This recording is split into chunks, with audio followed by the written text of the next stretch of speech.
There are two ways to get cleansing wrong. You can strip your skin and call it clean, or you can splash water on your face and call it washed. And most of us are doing one or the other without knowing it. If your face feels tight and squeaky after you wash it, you've probably been taught that tight, squeaky feeling is what clean is supposed to feel like. It isn't. And if you're only rinsing in the morning because you didn't wear makeup to bed, that's the other mistake, on the opposite end. Cleansing is a step everybody thinks they've already figured out. It's step one. It's the one you've done every day since you were a teenager, so it doesn't get a second thought. But it's the step that decides whether everything you do after it works or gets wasted. So let's talk about it.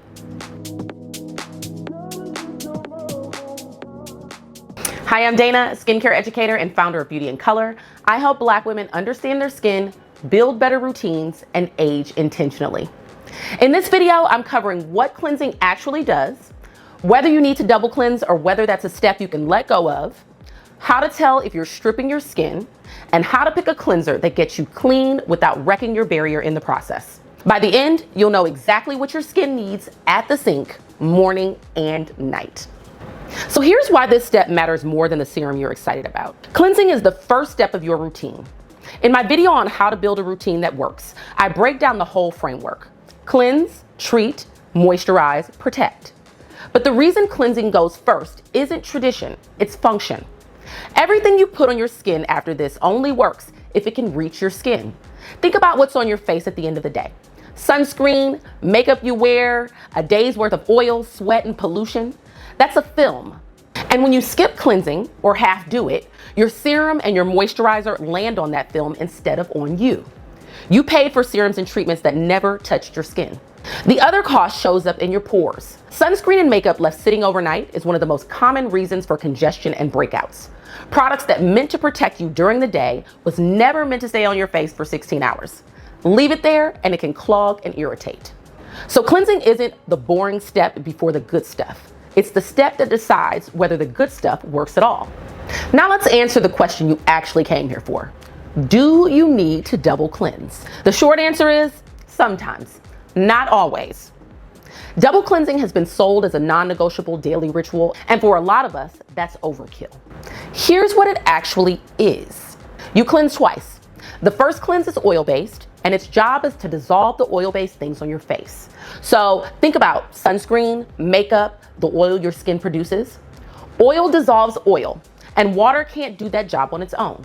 In one study, washing with water alone left more than half of the sunscreen sitting on people's faces.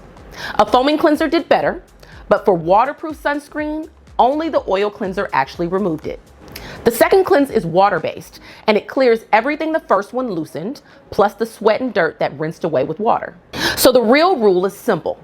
If you wore sunscreen or makeup, you double cleanse, and you do it at night.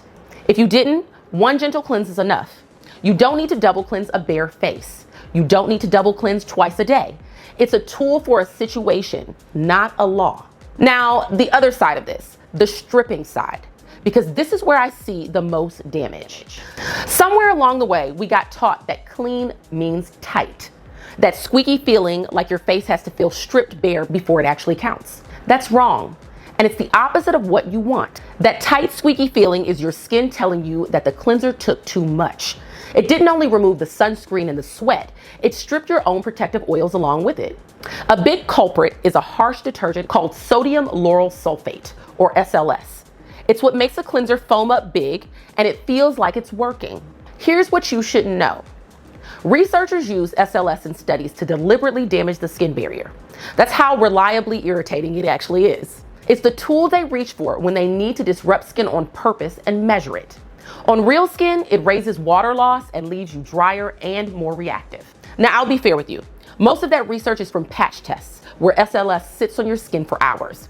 Your cleanser is on your face for 30 to 60 seconds and then it's gone. So one SLS cleanser is not going to ruin your face.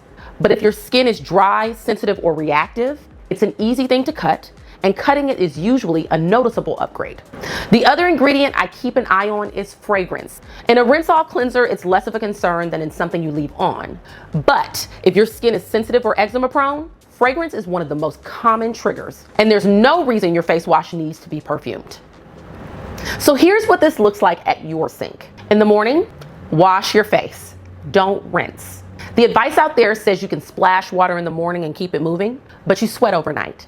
Your skin produces oil overnight, and it builds up on your pillow and on your face. Here's a test you can run tomorrow.